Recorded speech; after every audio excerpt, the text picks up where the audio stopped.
Okay, Two Addicts and a Moron, episode number 41. 41.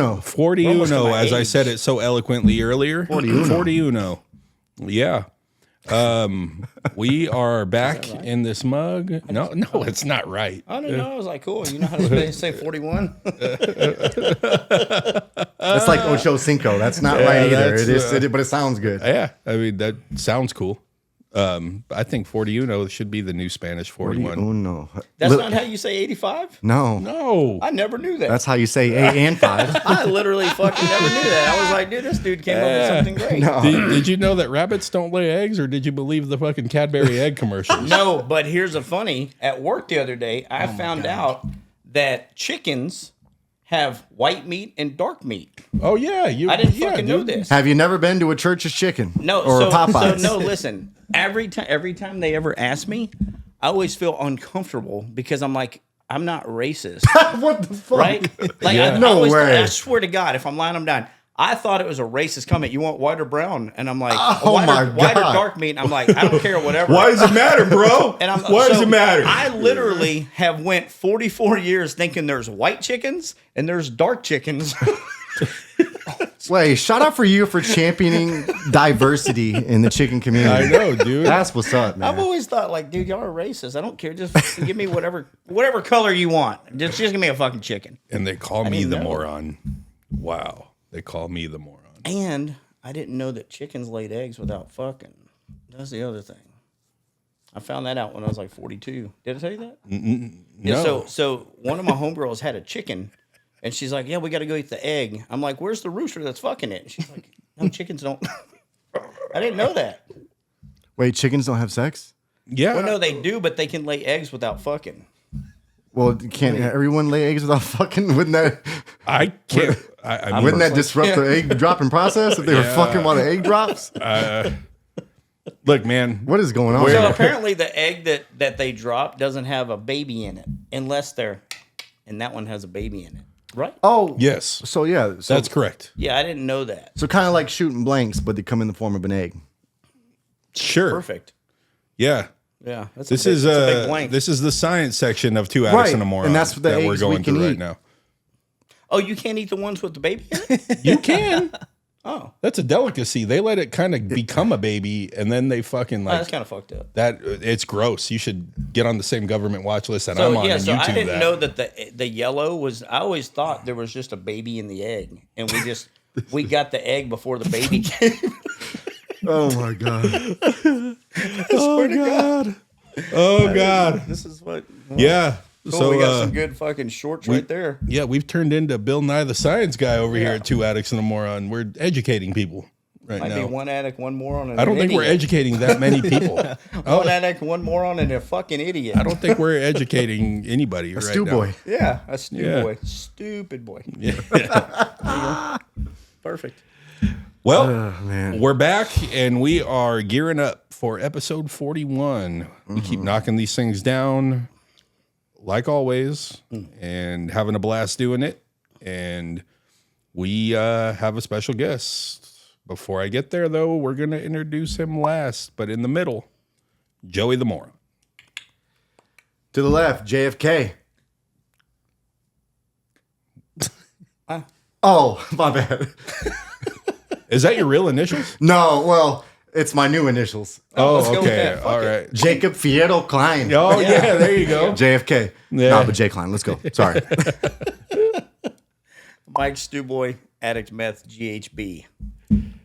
Dan, addict alcoholic. Yeah. New Jersey Dan. New Jersey Dan stopped by. Welcome. Hey. Let's go. About time we get some. Oh, I guess Rachel was East Coast, but Yeah, dude, we bringing in some more East Coast, New Jersey go. Drive shit. let's Yeah. fucking go, dude. Nothing Couldn't- special about us.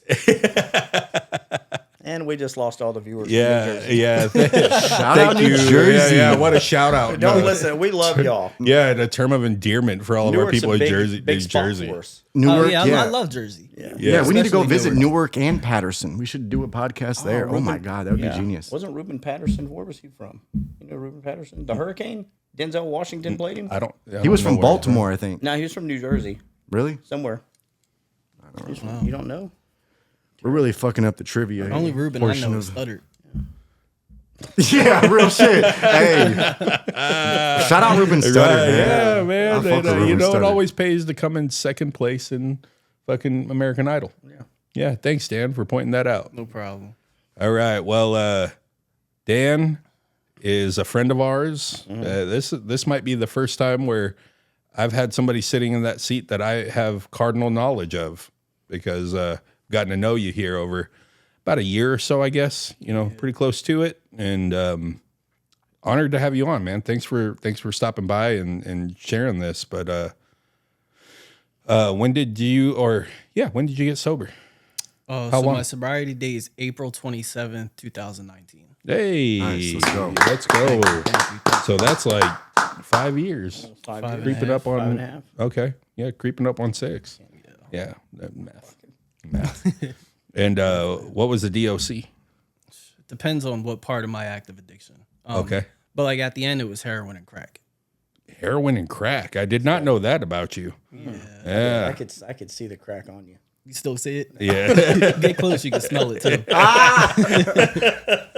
I didn't know the crack either. I just thought it was heroin. Nah, heroin, crack. That was towards the end. I mean, all throughout my addiction, I had different phases of like what my drug of choice is. Yeah. But towards the end, I didn't have money, and a bag of dope was only $10, so that's what I could afford. And I feel like that's what brought me the most comfort, I guess I could say. Crack? No, dope. Oh, okay. Yeah, Yeah. Okay. When you say dope, you mean heroin. heroin. Right? Yeah. Okay. Yeah. All right. Well, Everyone's dope's a little different. My dope is meth. Like, Yeah. when I say dope, For it's real? meth. It really Yeah. depends. Yeah, a lot of southern places. Some dope. people say dope for marijuana. Yeah, That's what smoking my dope. dad calls it. Yeah, smoking dope. yeah. You out there smoking dope, George? Well, how to get started, man? When did you start using, or when can you point to it? I started using when I was 13. I really don't have like no reason as to why I started. Like growing up, I didn't have a bad life. You know what I'm saying? I was a bad kid. Like I was always getting in trouble in school, disrespecting my mom, disrespecting people. But I didn't have like a traumatic experience that happened that caused me to start using. I don't think I was born an addict. I think it's just something that came. I had like addictive traits, I could say, I guess my whole life, but I didn't really start using until I was 13. And I noticed something was wrong the first time I ever used because I smoked weed. And right when it was done, I tried picking up all the little pieces and putting it in a piece of paper and smoking it. And then people were like, yo, you can't do that. And then like looking back at it now, I feel like that was my sign of I had a problem because like I always wanted more no matter what it was. Yeah. And progressing from 13. So how long were you using weed for before it progressed out of that? The progression for me was really quick. I started just smoking weed, then I started drinking, then I was drinking and smoking, and by the time I was 14, I was popping pills. And Okay. then I was doing pills. What kind of pills? Percocet, Xanax. Mainly Percocet and Xanax. So I was doing Percs and Xanax for a while, and I was real bad with it. Like, I was the person that people didn't want to be around because like I was always so fucked up. Like Yeah. I'm taking as much as I possibly could. Like Like my goal, sloppy. yeah, Yeah. yeah, sloppy, and just out of it. And how old were you at this point? 14, 15. Oh, damn. Yeah. So when I was 14 and 15, I started taking pills, and Where were you getting them? so my uncle, so pretty much everybody in my family, aside from my mom, is addicts and alcoholics. So my uncle, it was at the time where like you could go to multiple doctors and get prescribed yeah. prescriptions. So he would go to like 4 different doctors and get prescribed Percocets, Oxys, Xanax, and he just had so many of them. And like my brother, he was real close with him, and my brothers who actually got me into the pills. So I would get them from him, and then once I realized like what they were, I started meeting other people who sold them, and like figuring out where I can get them, how much they are, and just getting introduced to it. Yeah. So I would get them a lot from my uncle, buy them off the streets, and when I started doing pills, I would take pills, mix it with alcohol, smoke weed on top of it, and it was like that was the best combination for me. And I would always like black out, and when I take Xanax, I steal everything. Like I just turn into the biggest thief. Yeah. On Xanax, yeah, it's bad. Yeah, it's weird how that drug seems to kind of black a lot of people out. Yeah. And I crashed 2 cars on Xanax. Yeah. Damn. Yeah, the people that used to do Xanax around me, the ones that would get like sloppy, like those were the one drug addicts I couldn't stand to be around. Like fucking just because it was almost like having a 7-year-old around you. Right. You know what I'm saying? Like you always had to babysit them. They always like went over fucking board with whatever we were trying to do. Right. Like I'm not trying to get arrested, but they didn't give a fuck if we got arrested type shit.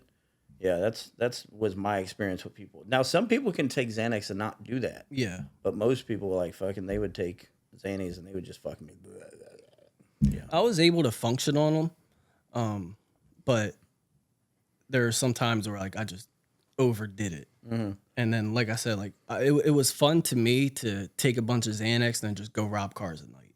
Like that was fun to me. Yeah.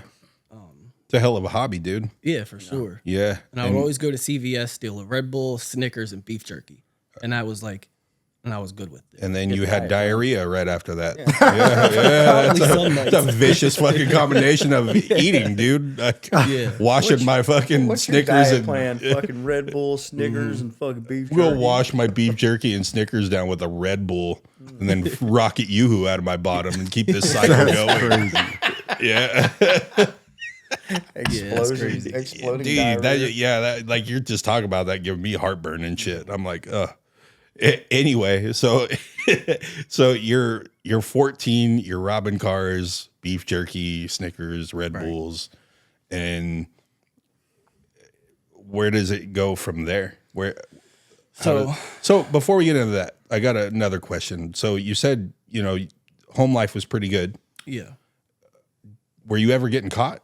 Or were were your parents ever picking up on it? Yeah. My mom knew to a degree, but like I feel like with me, like in my addiction, like I feel like my character defects rub off on the people around me, right? Because like I feel like my mom was so in denial of what I was doing, even though it was so obvious.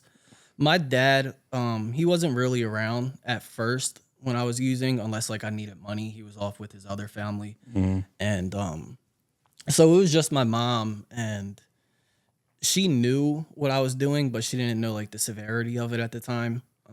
I would come home obviously all fucked up. I can curse, right? Yeah. All right. So I would come home all messed up, and like she would know, but my mom never disciplined me. I feel like she was afraid to like put her hands on me or tell me I'm grounded because like I would just leave. Like there wasn't no controlling me at the time. Yeah. And I feel like she was afraid of it. And then my dad, he got into a car accident after he got a divorce, and his neighbor was a doctor. So my dad would just get prescribed a whole bunch of pills, and then he actually became addicted, lost his business, and then I was getting high with him, my brother, my sister. So like there wasn't really no like repercussions from my parents for my using. Mm-hmm. And I used pills all the way up until I was about 16. I went to my first rehab. I was in there for 6 months. Somebody forced you in there. Long ass rehab. Yeah. So I was catching a whole bunch of charges, possession charges, shoplifting. At 16. Simple assault, yeah. Damn. They suspended my license at the time, which I didn't even have my permit, so I don't know Yeah. how they You did just got that. the motherfucker. Right. So they suspended Had my it for 2 license days.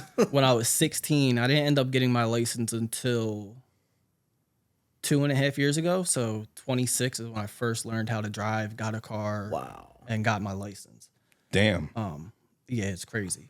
So I went to rehab for like 6 months, and in there, like I'm learning about a bunch of things, and the people that work there are sober and telling me like, oh, you can get sober. And I'm like, on this high, like, hell yeah, I'm about to be sober for the rest of my life. Yeah. And in the rehab I was at, once you get to a certain phase, they would let you go home for like a weekend pass or a night pass where you can go home for a night. And then I would go home and I would get drunk. And then I'd go back and rehab, like, well, I'm just drinking alcohol. Like, it's not that bad. I didn't really relapse. And then Did you tell them that you were or no? No, hell no. No, of course. No, because they would have extended it. Yeah. But yeah, after I got out of there, I was drinking.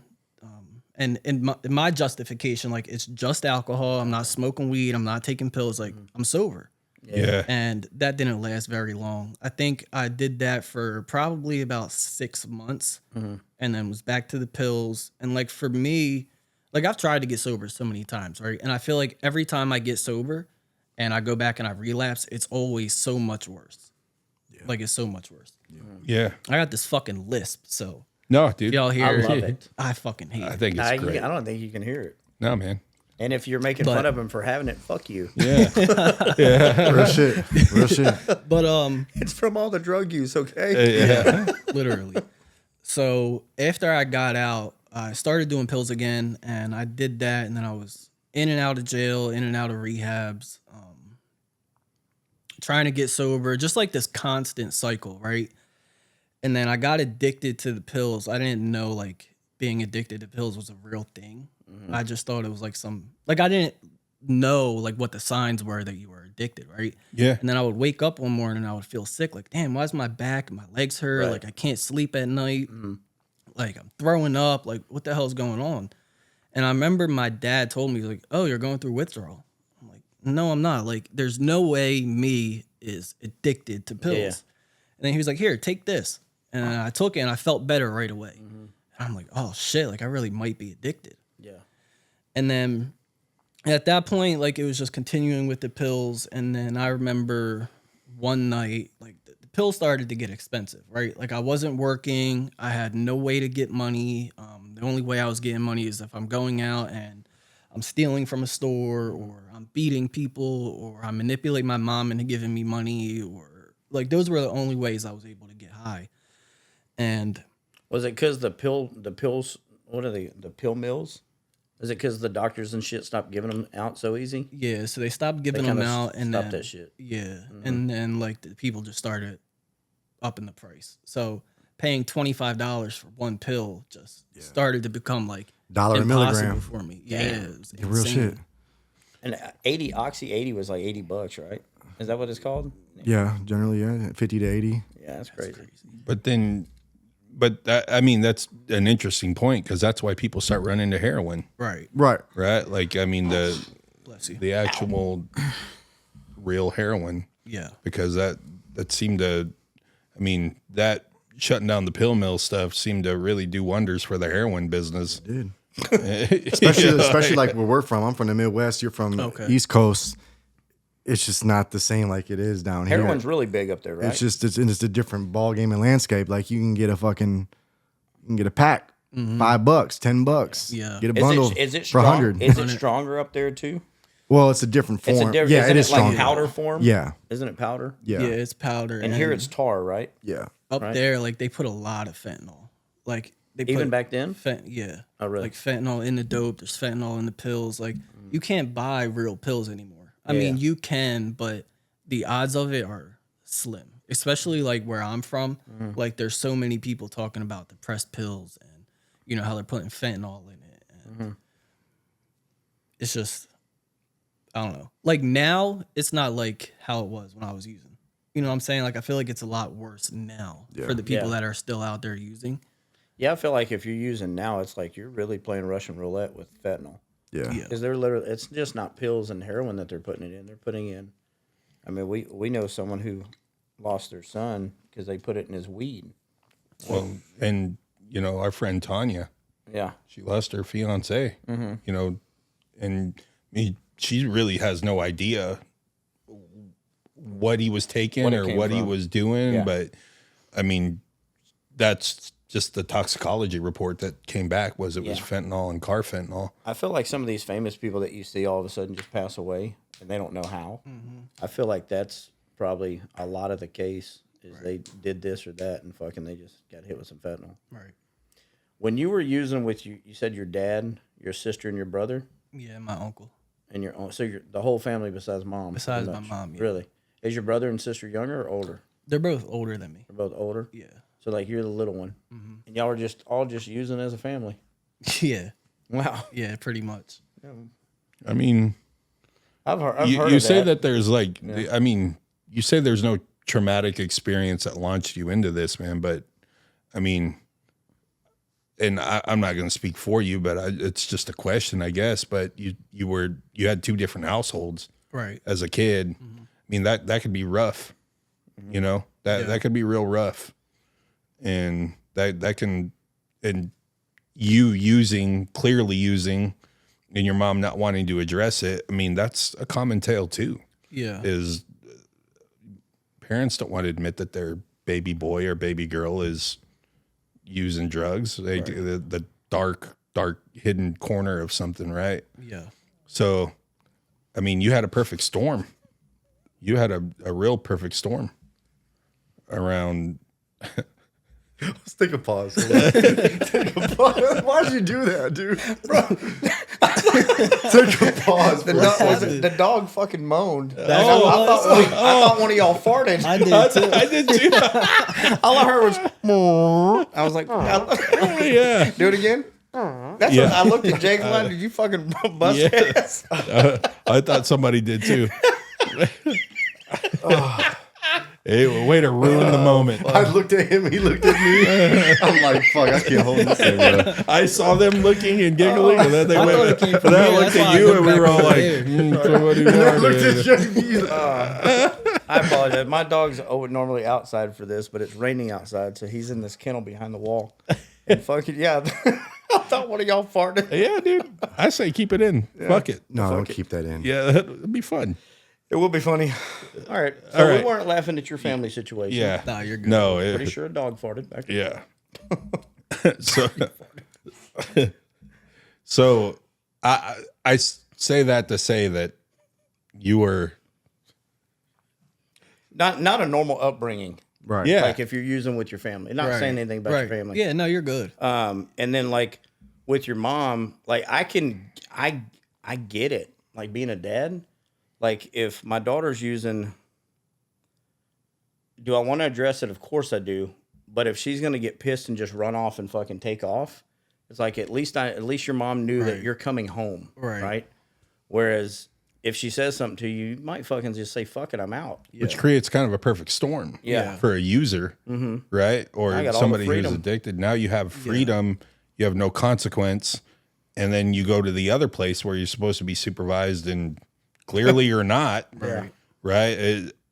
I mean, it sounds to me like you probably did have a little bit of a traumatic upbringing. I mean, everybody's level of trauma is different. I always talk about that, but it's never that you can't compare someone's trauma to another's. It's always just the bad feeling that you have when you have it. Yeah. So I kind of went off to say that, kind of rewind the clock just to kind of point that out. I think when we think about trauma, sometimes we think like, well, I didn't get beat or I didn't get Yeah. molested or this or Yeah. that. But trauma can be like anything. Like, Anything. I wasn't supervised, Right. you know? Or somebody that lost a grandparent or a parent, or, you know, it's like you can't compare any of those things. Yeah. Just you're always just left with the way it makes you feel. So from that standpoint, it's all equal, you know? Yeah, no, you're definitely right. And as I got sober, like I tried to figure out like what was the reason I started using, like what traumatic experience happened. And like I've thought about what you said, and I just don't know. I feel like it could be a part of that, like my father marrying somebody else and only being there when I needed money, because like I feel like inside of me there was always something missing. And when I used, it filled that hole inside of me. Sure. Right. And like, I don't know if the hole, well, I do know like the hole that was missing is love. Right. So it could be the fact that like, okay, I wasn't loved properly by my parents, but I'm not sure. Yeah. And, you know, I still deal with that hole to today, but Yeah. like now, like I don't have to get high to fill it. You know what I'm saying? And like, it doesn't really affect me as much as it used to. Now you got a little girl that can fill that hole, Yeah. right? I went through the same thing with my dad. he had remarried and had kids, and like he didn't come around often. If I needed something, he would always give it to me. Like if I needed money or this or that or co-sign for this or whatnot. But it definitely affected me because he catered to that side of the family more than me, for sure. Like they would go to vacation and shit, and they would send me postcards from France and Europe. I'm like, why the fuck didn't I get to go? Yeah. You know? And my stepmom was can I say cunt on here? I mean, It's you a little just too late did. now. Yeah, she's Yeah, a you fucking just did. cunt. Yeah. I do. I still to this day, that's one person I have resentment towards, and I would never change it. So, anyways, I went on a tangent. Yeah. Well, trauma's trauma. And like we all have it and we all deal with it different. And, you know, like you said, I mean, I think it's big of you to admit that you probably still have that hole there, you know, and now you just choose to, I mean, face it probably, you know, take it a little more head on and feel it when you feel it and do the work that you need to do to get beyond it. Right. So, now you're having withdrawals. Now you're having, it was pointed out to you that you have a problem. Right. How did it go from there?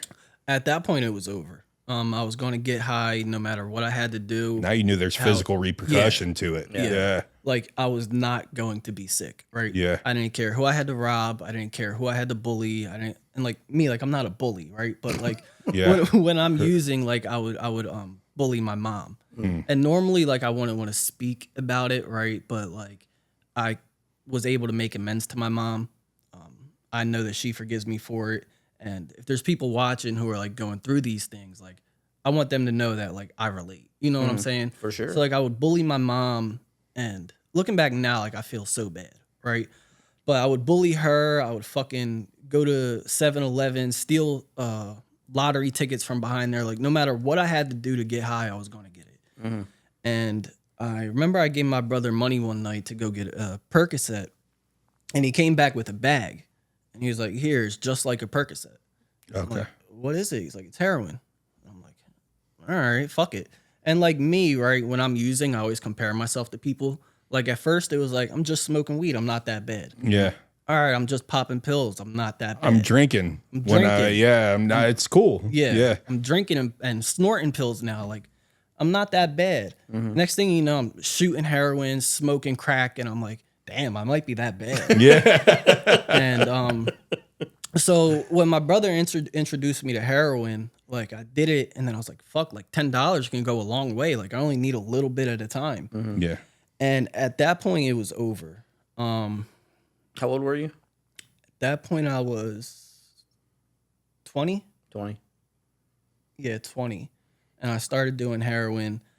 I overdosed like 7 times, in and out of hospitals, in and out of rehabs. And for me, like the first time I overdosed, like I didn't know what happened. My mom found me and they came, Narcan me, and I'm just laying there on the kitchen floor, and the paramedics are shining a light in my eye, asking me like, "Who's the president? What day is it?" And I'm like, "Can you shut the fuck up?" Like, my head hurts. I don't know what's going on. The room is spinning, and it didn't make me want to stop. Like, I went to the hospital and I got out of the hospital, and the first thing I did was get high. Like, that's insanity. Like, knowing what you did just almost killed you, and then going out and doing it again. Yeah, it's like you just adjust your plan. Right. I mean, you talked about it with your overdoses. So this is just a moron question, I guess, but are all overdoses created equal? Do you just like die when you overdose, or No, I don't think so. I mean, Did you have a worse one than others? Or do you remember them? I mean, I don't know. That's a hard question to answer. Well, if you're not found enough time, you die. yeah, I get If you're not revived soon enough, you know, it depends on how strong it is, and you know, it may that length of time, that window may be short or maybe long. I don't know. You know, there's also other complications. Like in my 2 instances, or 2 of my overdoses, I've I vomited in my lungs.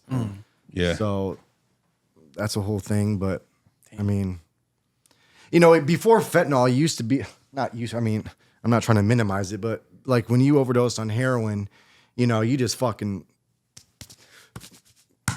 wake up, motherfucker. Yeah. And you can probably usually bring someone back to life that way. Not always, but like I've seen it done. Yeah. And like fentanyl just it sends you straight to that point. Yeah. So, yeah, I don't know. I think that's the best way I can answer Yeah. it. Did you have a worse overdose? Yeah. The worst overdose I ever had, I went into a hospital. My mom told them I was using and thought I was trying to kill myself. So they came and got me. Before they did, like I had a bunch of heroin on me. So I went in the bathroom and I stuck it in between my butt cheeks because I wasn't about to give it up. And I was at the hospital and I kept going to use the bathroom and I would do a little bit at a time, right? And In the then- hospital. In the hospital. So I went to the Well, you had easy access with the gown. yeah. Yeah. So I went to the bathroom and I went to dump a little bit out and I dumped out too much and I knew it was too much. And then I was like, fuck it. So I did it and then I don't remember anything after. So Were you, you snorting it or overdosed. were you shooting it in there? Oh, shooting it. Shooting, okay. So you So overdosed in the hospital after overdosing and getting sent to the hospital. This was like 2 weeks later. So my mom, the reason I was at the hospital this time is because my mom thought I was trying to kill myself. Okay. So she called the cops on me. So Okay. like a psych shit? Right. Okay. Yeah. So I snuck the heroin in there and I'm doing it. And then, like I said, I did some in the bathroom. Don't remember anything. I just remember waking up on the hospital bed with like beep, beep, beep, beep, beep, the alarms going off. And then I woke up and like, when I say like my head felt like it was about to explode, it was like the worst feeling I ever felt in my entire life. Really? And I was like, what's going on? And she was like, you died, like you overdosed and none of the medicine was working. She was like, I know you have more heroin on me. Where is it? And then I reached in my butt cheeks because like in this moment, like I was done. Like I asked her to please make everything stop. Like I'm begging. And then I took it out of my butt cheeks and gave it to her. What a lucky nurse. Yeah. Yeah. She was like, she's just like, hey, here's my ass heroin.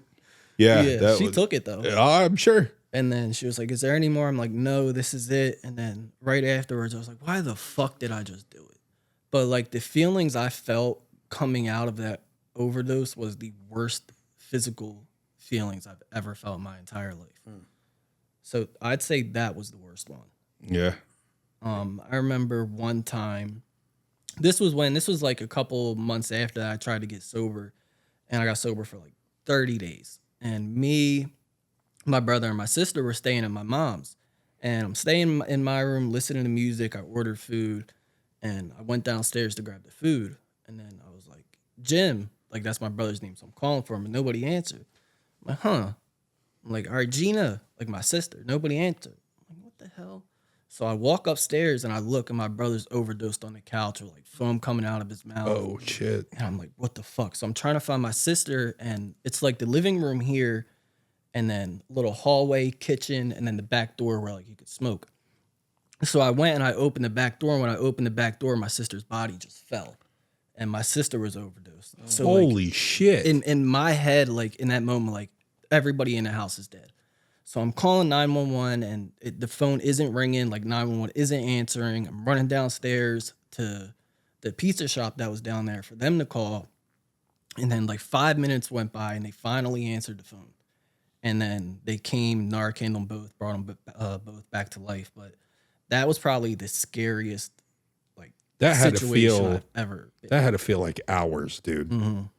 Like, God. Yeah, it felt like I was in a horror movie. I Because bet. like just opening that door and like her body just like flopping, like I didn't even know what to do. That's what happens in horror movies when you open the door and the dead body just falls. in. Yeah. Yeah. Damn, dude. So like that was probably the scariest situation I ever been in. And and you weren't even using, right. man. And then the next day I started using it. That's what I was going to say. I mean, it makes sense. I mean, I'm sorry that it went that way, but Yeah. that's That's a hell of a picture that you just painted, man. I don't want to blow over that one too much. That's crazy, dude. Yeah, no, it was definitely like the scariest situation I ever been in. And like you would think like that would be enough to make somebody want to stop, right? But like my brother and sister are still out there. I don't really have a relationship with them. I know my brother's still using, my sister isn't, to my knowledge. But I don't really have a relationship with them or anything like that. So, Was the relationship that y'all just pretty much used together? yeah, Was that y'all's relationship? yeah, It's the same. Like I know that's family, but like the people that I used to use with, I don't have a relationship with them anymore either. Because once I separated myself from using dope and going to strip clubs with them, we really didn't have much in common. right. Like there's a few of them that I still check on because I love them and care about them, and if they ever want to get sober, I'm here. Mm-hmm. But like, I always hear people like say, I still hang out with some of the people that I can't do that. Yeah. There's no way. Like I Yeah, had I to find can't a either. whole new community of people to be around that are also sober or trying to get sober. Because if I go hang out with the people that I used to hang out with, I mean, it's only a matter of time before they fucking try to bring shit out in front of me. Right. I just can't. You said that your sister's sober, though, right? Yeah, that's good. Allegedly. Okay.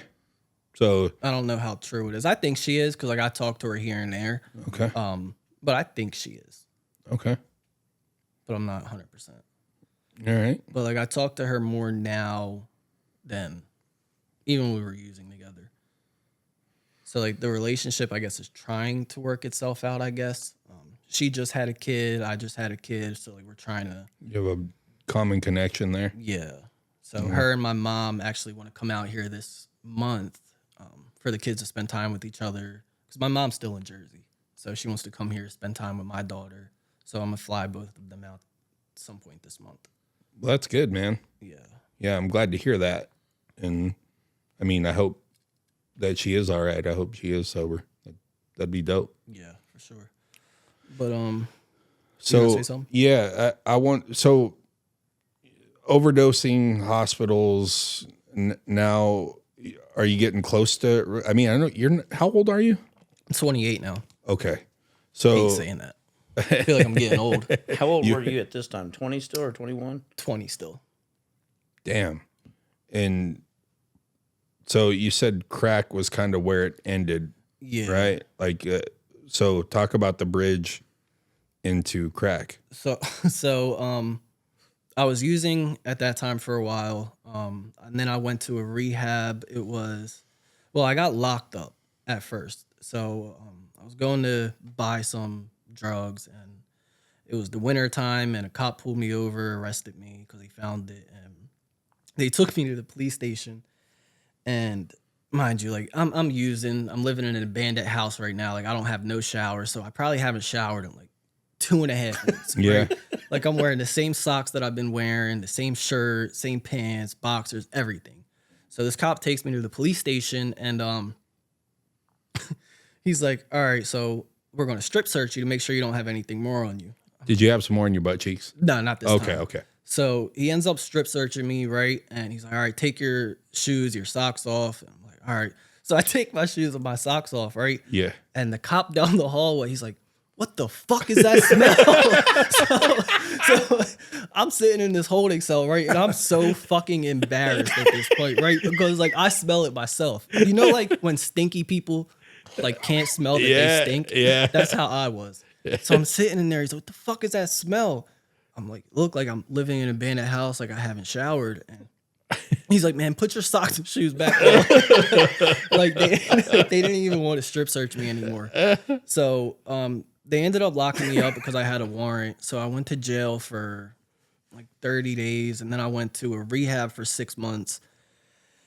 And in there, I told myself I wanted to stay sober. And then I got out and I put together 9 months sober, I believe. Okay. Right at about that. So I'm like 22 or I'm like 21 at this point.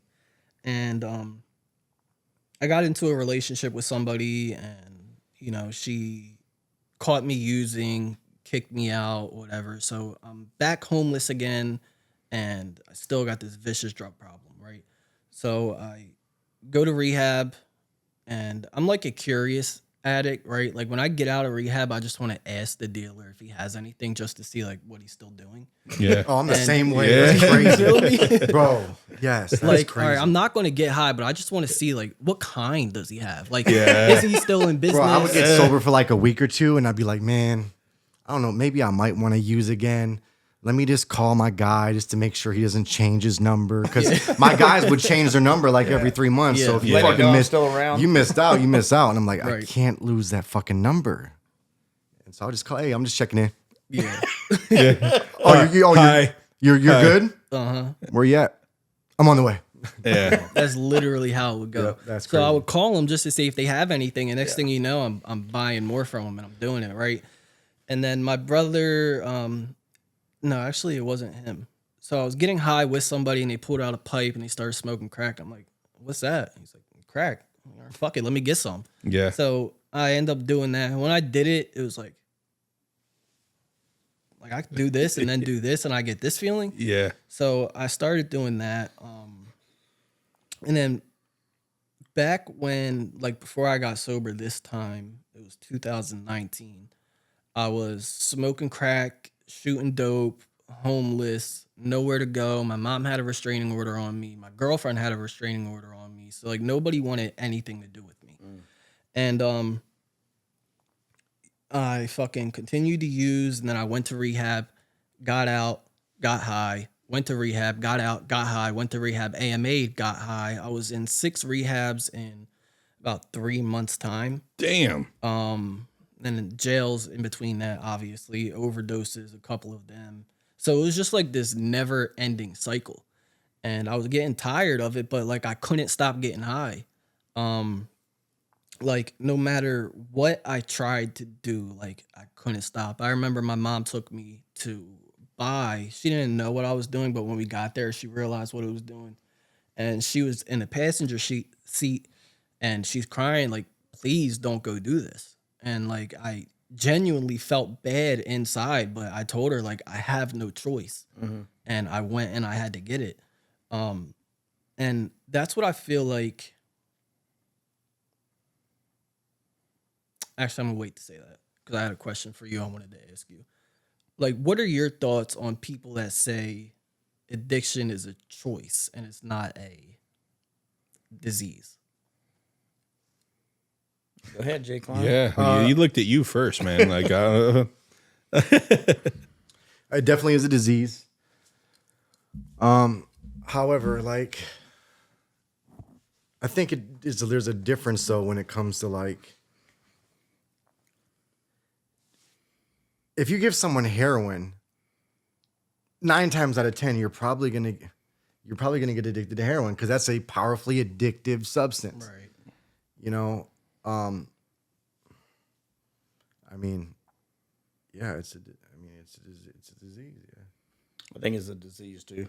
I think in the beginning it's definitely a choice. Right. well, that's what I was about to say. In the I think it's beginning, both. It's a choice, and it's a choice, and then Well, once you start, once you start fucking keep taking that choice, and you know, you start feeling that fucking void get filled, that warm little fuzzy blanket like we talk about, and then when you get to a point to where you're having withdrawals and now you're sick, Right.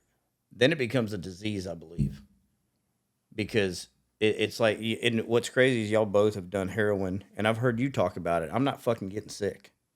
Like if I'm fucking sick, so I'm fucking stealing, I'm doing something. And you said the same thing. Like when we're sick, we're going to fucking, even though mom's saying, please don't fucking go do this. Right. I feel terrible for fucking going and doing this, but I got to go do it. Got to go do it. You know? And I think the question more is like, is it a predisposed thing? Like, you know, Yeah. and there is some truth to that. I don't know.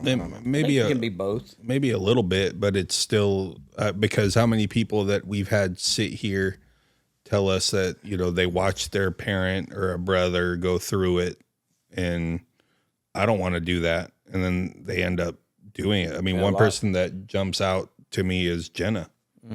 You know, she fought that. Oh, yeah. She fought that real hard, you know, for a long time because she didn't want to be like, you know, one of her role models or her dad. Yeah. I think it was mom or dad, one of them. And, Mom. So, I mean, if we had the answer to that, I think, we'd probably go a long way in eradicating this thing, whether it's a choice. But I think it's a little bit of both, man. I think and it's like, definitely both. Yeah, I agree for sure. I mean, I've talked about it before, but it's like I have similar feelings and have had similar feelings as like the normie, right? That all of our guests, all of you guys have had, and I don't know, man. Maybe the drugs just missed me, like at those crossroads where it really could have taken me off. Yeah. Right. And I'm not saying my choices may have been different if I was presented with heroin or Percocets or crack or, I did my fair share of weed as a teenager, but it just never really hit me at a time but I'm sure it would have. Yeah. I'm sure it would have, I think like what you were just saying, if it hits you in the right moment when you're trying to fill a fucking void, because I did all through my 20s, I dabbled in drugs. I was never a drug addict though. Yeah. And when I started, it was in my 30s where I became a drug addict, and it was because I did it at the fucking right time. I feel like I did it at the right time, and it was a choice. I did it at the right time, and I was trying to fucking forget about going through a divorce. That's where mine came from. And I was like, damn, this feels fucking great. I don't have to worry about that. And then it became a disease. Yeah. And to, the job that we have, they used to tell me all the time, just fucking stop. Just stop. And like it was a choice, and it wasn't a choice anymore because I didn't know how. At that time, it was a disease. I didn't have the ability to just stop anymore. Not without help. I had to have help for sure. Yeah, and that's why I asked, because like I chose to do those drugs, but like, I mean, we've all been there where there came a time where like you couldn't, like you had to do it. Like I remember sitting in the bathroom and looking in the mirror, like crying, like actual tears come, like I don't want to do this no more. Like I don't want to get high, and then having to stick that needle in my arm and get high. Yeah. So like I literally didn't have a choice anymore. Yeah. Rachel said she would drive to her dealer crying, saying, why the fuck am I doing this? Why am I going there? And she couldn't turn around. Yeah. Yeah, man. I think both things can be true. Yeah, for sure. But yeah, these are highly, highly addictive things that you guys have done, to your point. And when it becomes physical, then it's fucking physical, right? Now it's a deeper game that you have to play to get out of it. And I mean, it's a great question and probably a never ending one and sort of controversial. No, for sure. I mean, I think there's probably a lot of people that will argue, People that have never had the addiction will definitely say it's a fucking choice. Yeah, well, or I would think back in my time before I was a drug addict, I would say that's a fucking choice. They're making that choice to do that. I think I would have leaned heavier on that until doing this. Yeah. Hanging out with the people who I've hung out with and now being around you guys. And, I definitely have a way different outlook on a guy on a park bench. That my son was at a baseball tournament and we're in Houston or Dallas and we go to a mall to eat time. There's a guy just out on a park bench with track marks all over his arms, right? And good for my son too, because it was just me and him. But I looked at that guy way different, and I think my son did too, because of what I'm doing. Yeah. And I just think that's the key to everything is being open-minded and discussion about it and not being married to your thought on it. That's what I wanted to ask you. Like, what would you say after starting this podcast is like your biggest takeaway or like change of thoughts about addiction in general from before you got to understand it on here to now? Like, what would you say the difference is? It's a good question. I mean, that was one of them. The way that I look at people holding a sign on the side of a road now, the way I look at a guy on a park bench with track marks all over his arms, I definitely have a lot more sympathy for that and paid attention to it in a way, where I walked into that mall and I felt bad for him. I was bummed out for him, not because of, dude or whatever, but it was like genuinely like this guy is, he's sick. Yeah. Like he's got, so I think that's one thing. The other biggest thing that's happened, I've talked about it before, but I have really, really paid attention to why I pick up a drink now.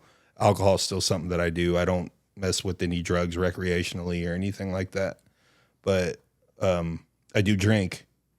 And when I do, I pay attention to why I do now. It's not just, I'm home, it's late, game's on, I'm going to go grab a drink. Now I will always ask myself why I'm doing it.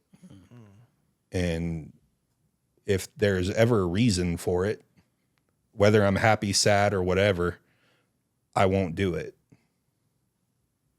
And that's just because I need to sit in that. I guess that's the way that I feel it. Because the one common theme that I feel just listening to all of you guys is facing you was the problem. Yeah. Everybody says I'm the problem, not the drugs, right? That's what a lot of people say. I'm the fucking problem. So facing yourself is something that I do a lot more, sitting in feelings, all of them, good, bad, indifferent. So I think those are the two biggest things that I've taken away from doing this in that short period of time. No, that's solid. Yeah. I feel like a lot of people like hear about addiction or know people in addiction, but they won't take that step to like actually try to learn about it. You know what I'm saying? So like I actually respect you for like watching him go through his struggles, and I'm sure other people, but like actually wanting to know like why. Yeah. So I actually respect you for that. Yeah, well, I appreciate that. I mean, I don't know that it really deserves a whole lot of respect. I think it's a human thing. Yeah. Right? It's fucking humanity. And these people are people. And I mean, one thing that he showed me the most is like the guy that's sitting here now is, I mean, way more compassionate, more helpful, more lively, just all around a better person. But I got to see him at the depth, right? And so watching that transition happen, and I didn't see yours, but I know where you're at now, and I had seen pictures and videos of you, that you post, and I give you a lot of props for that. But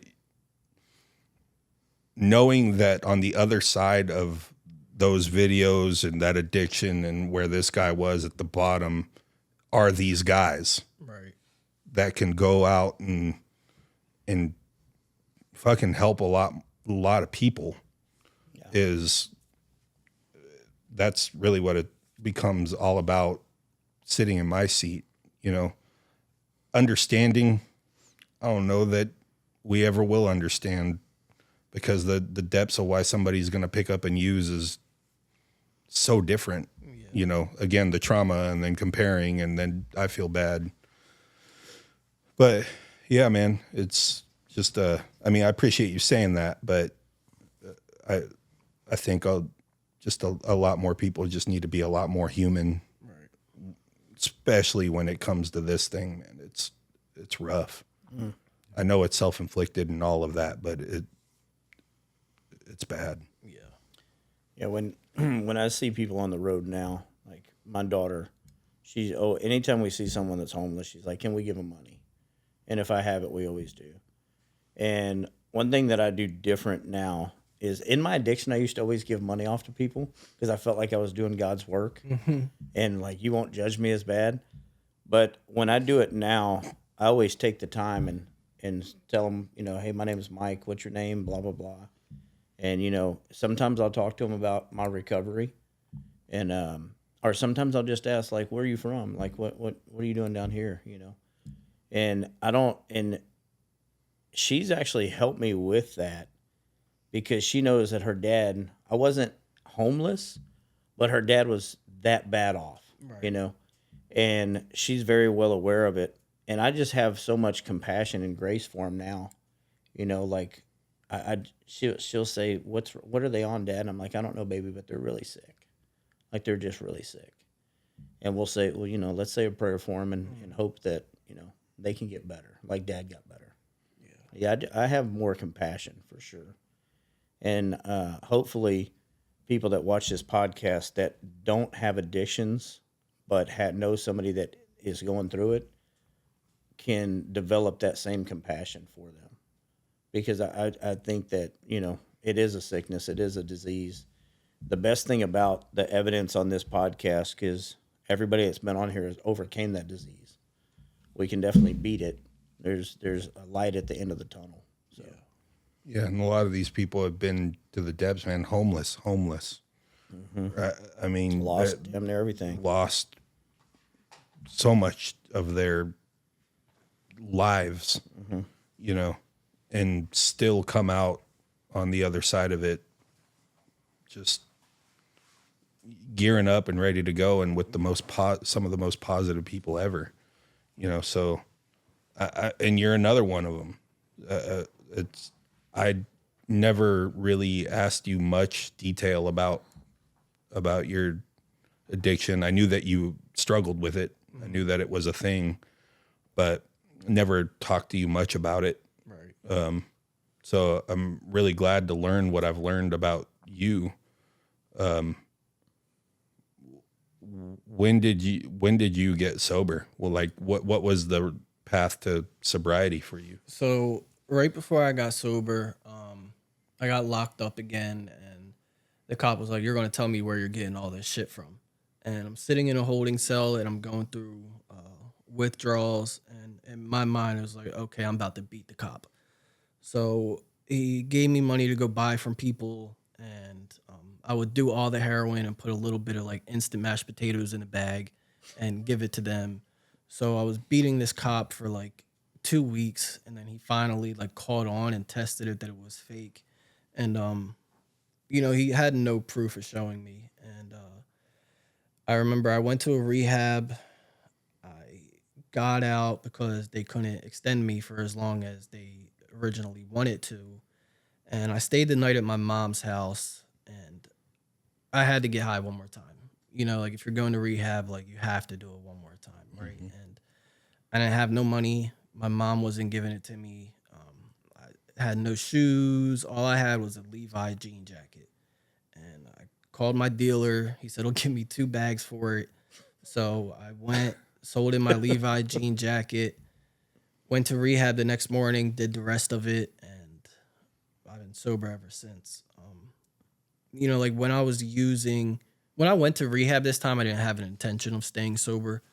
I went in there with the intention that I'm going to get out and I'm going to use again. Well, you've been through it so many other times. Right. It makes sense, kind of. Right. But thank God for the people cutting me off. You know what I'm saying? Like, thank God for my mom not letting me go back. Thank God for my girlfriend having a restraining order on me. Thank God for nobody in my life wanting anything to do with me because I had nowhere to go, right? And I remember sitting in rehab and I'm watching a TV show and this kid said some stupid shit. Like, I can't remember what he said, but it was one of the dumbest things I've ever heard. And then it hit me like, damn, I'm back in here again. Like, I constantly keep coming back to these rehabs and I can't get sober.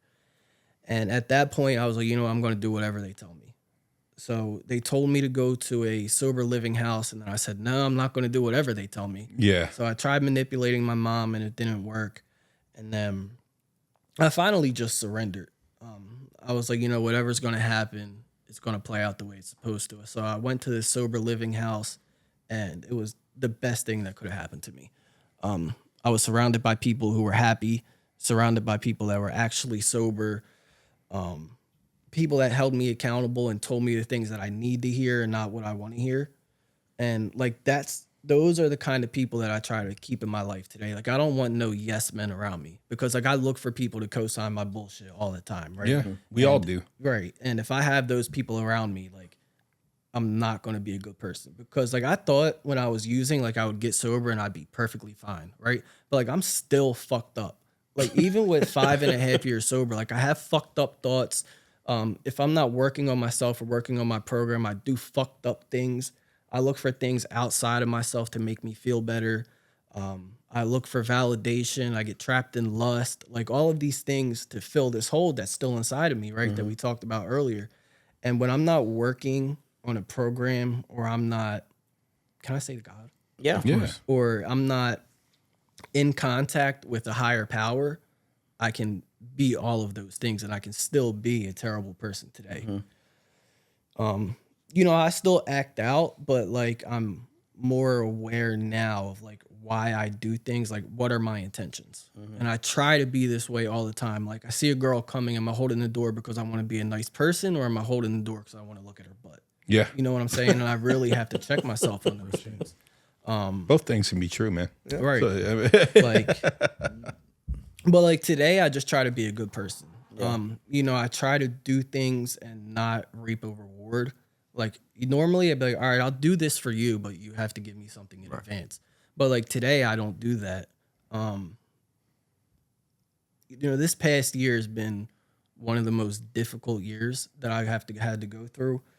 One of my closest friends overdosed and died like a year ago today. Damn. Close to a year ago today. And she was actually dating my best friend. Like we got sober together. Our sober dates were like a month apart. And, you know, we got sober together, did everything. And when that happened, like it messed him up. Overdosed. And, you know, when he started going through those things, he's back in Jersey. And like I can only be there like on the phone to try to comfort, right? And he just, I guess, couldn't deal with it. I don't want to say couldn't deal with it.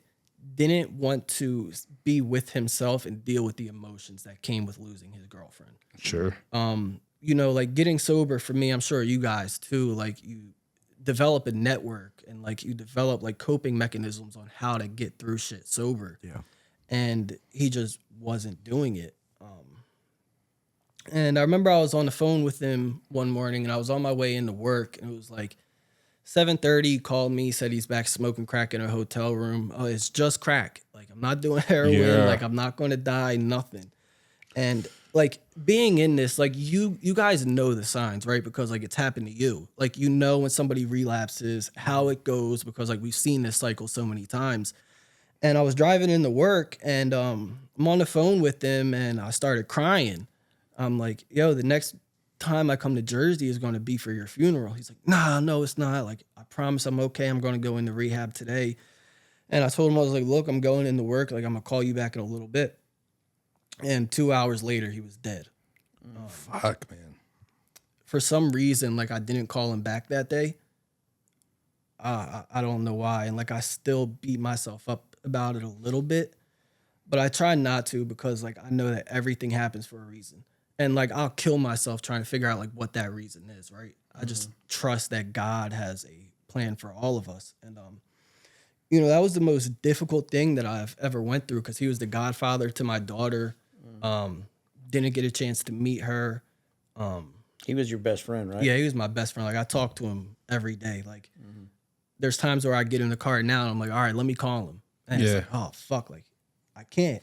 You know what I'm saying? Yeah. And, that was definitely the hardest thing I've went through in sobriety and still dealing with today. But like, thank God for like you guys, right? Like I call you when I'm going through some shit, but like the fact that like I can go through like real life shit and not have to get high over it is amazing.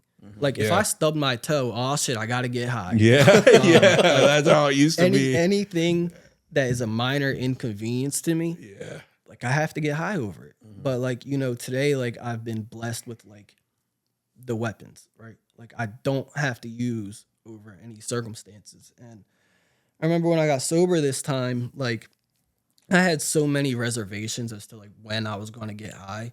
But like after going through this and like so many other situations I've been through and not using, it's like, damn, like I can really get through anything. And like I had a resentment towards him, you know, for that happening. Because it's like you didn't want to deal with that, but now I have to go through losing you and I can't use over it. You know what I'm saying? Which is completely selfish of me. I know 100%. It's one way to look at it, and I mean you're human for feeling that way for sure. But I'd honestly say maybe that was one lesson that he had to show you. It's another way of looking at it. I know it's really dark and doesn't. Maybe that happened so you could know that you don't have to fucking use anymore. No matter what, it can get as bad as it gets. And guess what, motherfucker? You ain't using. Right. And the only way you're going to know is if you get tested every once in a while. Yeah. Right? And, yeah, man, I'm really sorry that you had to fucking go through that. What's his name? Jake. Jake? Yeah. What was her name? Melissa. Jake and Melissa.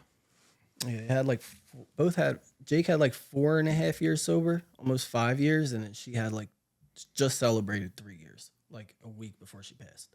Damn. Did they relapse together? Mm. Or she She relapsed. He found her, and then she left a note like, "Hey, I'm sorry for doing what I did. I'm going to get help. I'm going to go to rehab." And then he came home from work that night, found her, and found the note. So like she had plans of getting sober, but like that's the one thing is like everybody always says one more time, right? But like that one more time, like there's a reason it's the one more time, right? Because it could be your last one. And like he didn't even die from heroin. The crack had fentanyl in it. Yeah. Yeah. Man. Well, man, that's heavy, dude. Yeah. But it's also a good lesson to you that, like I said, you're able to cope with that now in a big way.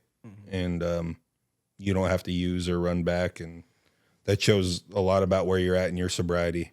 And so, you know, for what it's worth, man, I'm proud of you. Nah, I appreciate it. Yeah, dude, for real. So, sobriety. One question for you about it. What are you working 12-step or? Yeah. You know? Okay. Yeah, I am. All right. And how active are you in recovery, like in the recovery community? Not as active as I should be. Okay. I don't go to as many meetings as I should. I talk to my sponsor every week still. Every Tuesday I talk to him. But I definitely can be doing better. I realize that I'm trying to take the steps to get back to where I was in early sobriety. Because like early sobriety, like I was on fire for it. Well, yeah. I mean, I think anything that's new and that's showing you a light or whatever. I mean, you guys refer to it all the time as the pink cloud. Yeah. Right? Like early sobriety. And Like a brand new relationship. yeah. Fucking the greatest woman ever. Yeah. It's kind of the same thing. Yeah. Yeah, dude. And it's also life and death at that point. Right. Right? Yeah.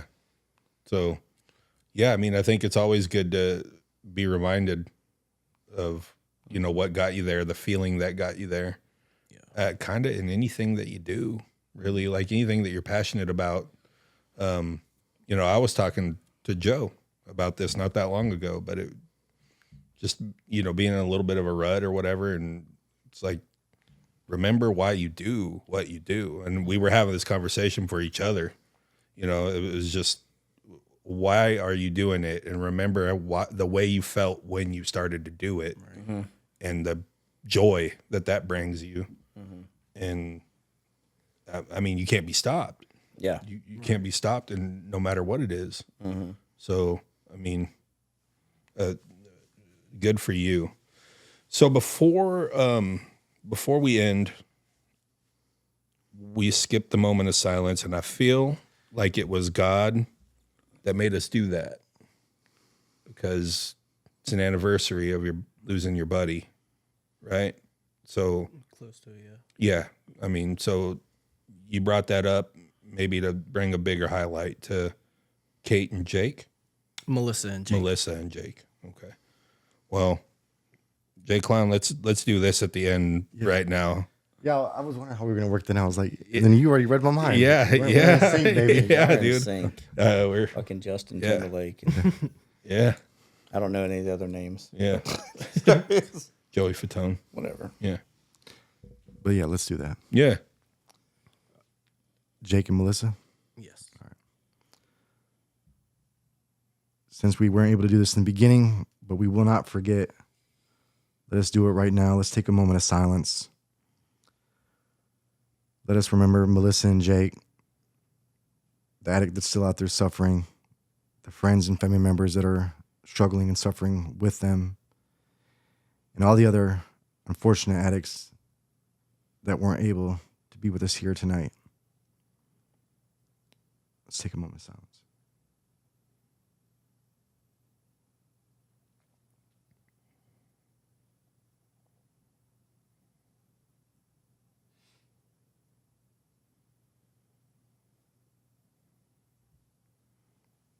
Thank you. All right. Well, sorry about skipping that, but I felt like maybe it was a reason tonight.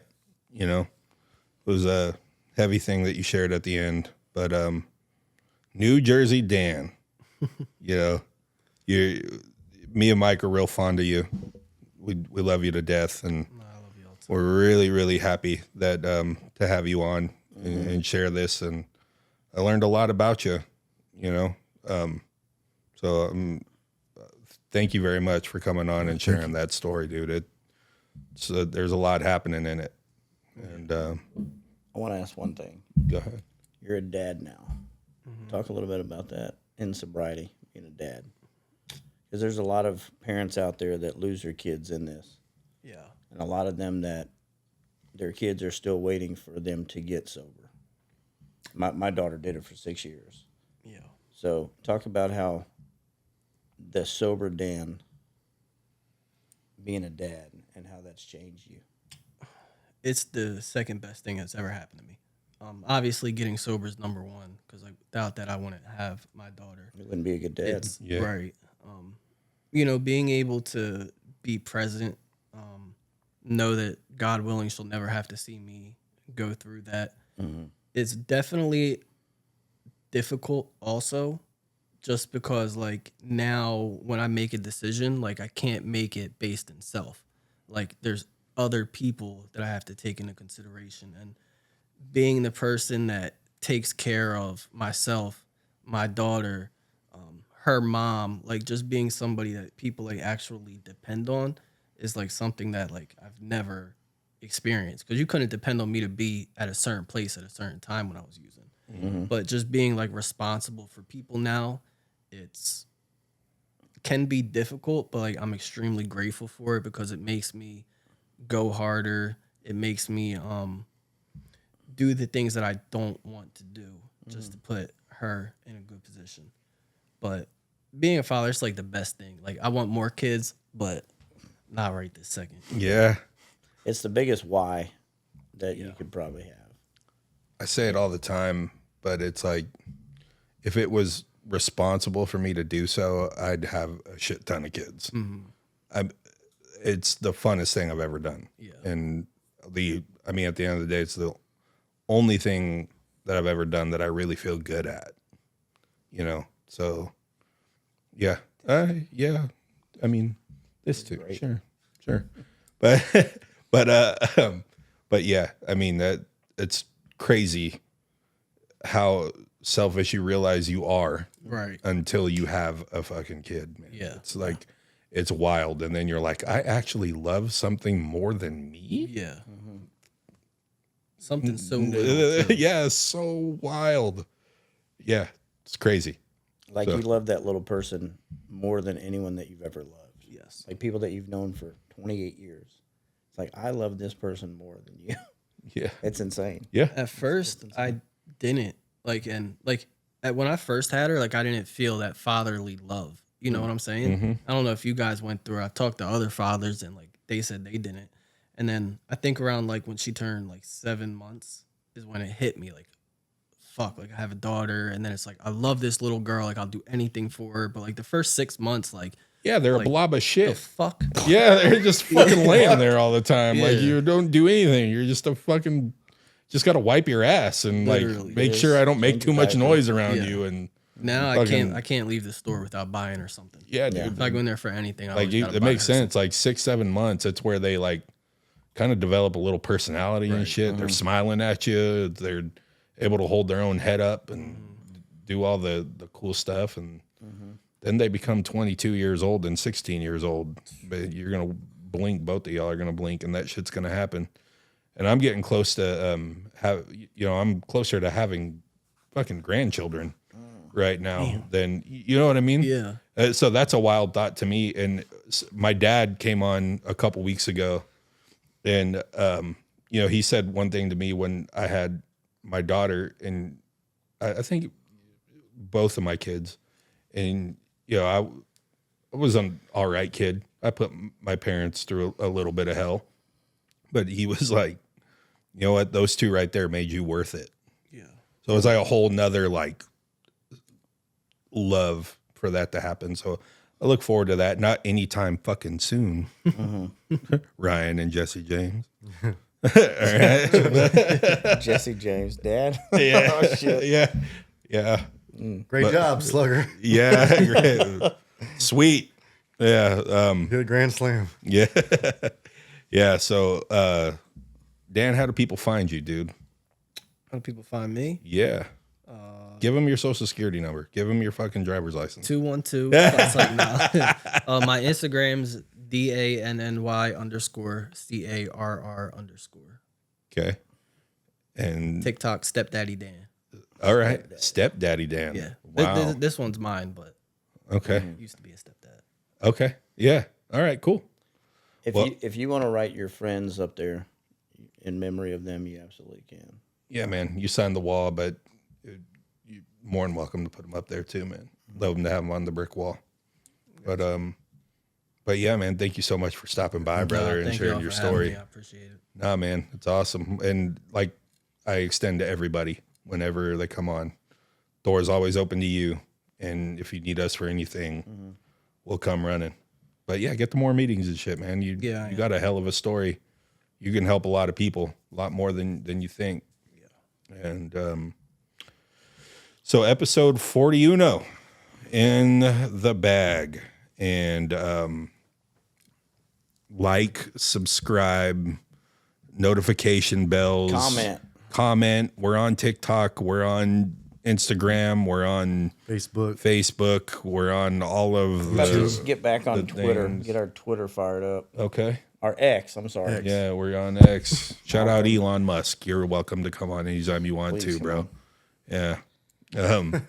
And we found out Dan has stinkier feet than me. Not Dan. no more. Yeah. That doesn't go away. You know what's funny? my I feet meant to are bring that terrible. up, but you're like always on fire with your smells, and you're like you're always That's like why. he's always looking right and shit. Traumatized. Yeah, you're just it's all trauma based now. I realizing that you went in fucking smelling like Always the matching inside. shoes and shit. Yeah, you because you went to jail smelling like the inside of a dead leg, and now It was so bad. He came down spraying the Febreze. Like, get that shit back on. It was so bad, bro. all right. Well, appreciate you, brother, and Appreciate y'all. and Love you. 41, 2 addicts and a moron. Deuces. We're out of this motherfucker.